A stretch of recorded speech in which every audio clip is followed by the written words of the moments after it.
Check dam തുറന്നുവിടാനുള്ള ശ്രമത്തിനിടെ പലകകൾക്കിടയിൽ കുടുങ്ങി ഒരാൾ മുങ്ങി മരിച്ചു. കരൂർ സ്വദേശി ഉറുമ്പിൽ രാജുവാണ് മരിച്ചത്. പാലാ പയപ്പാർ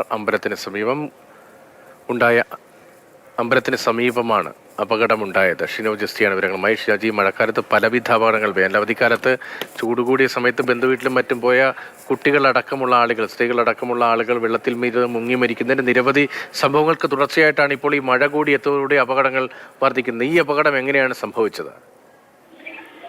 വളരെ ദാരുണമായ സംഭവമാണ് ഇപ്പോൾ പുറത്തു വരുന്നത്.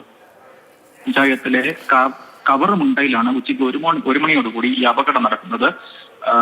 ഈ ഉറുമ്പിൽ സ്വദേശിയായിട്ടുള്ള രാജുവാണ് മരിച്ചിരിക്കുന്നത്. പാലാ പയപ്പറാർ അമ്പലത്തിന് സമീപത്ത് വെച്ച് ചെക്ക് ഡാം തുറന്നുവിടാനുള്ള ശ്രമത്തിനിടെ പലകകൾക്കിടയിൽ കുടുങ്ങിയാണ് രാജു മരിച്ചിരിക്കുന്നത്.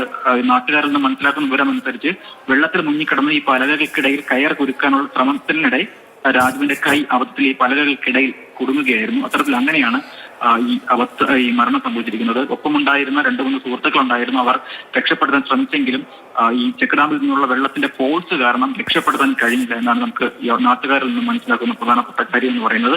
എന്തായാലും ചെക്ക് ഡാമിന് മറുകരയിൽ താമസിക്കുന്നവരാണ് ഇവരെല്ലാം. ഇവർ 3 കുടുംബങ്ങളാണ് പ്രധാനമായും മറുകരയിൽ താമസിക്കുന്നത്. ഈ പ്രധാന ജംഗ്ഷനിലേക്ക് എത്തണമെങ്കിൽ ഇവർക്ക് ചെക്ക് ഡാമിന്റെ മുകളിലൂടെയാണ് നടന്നു പോകേണ്ടത്.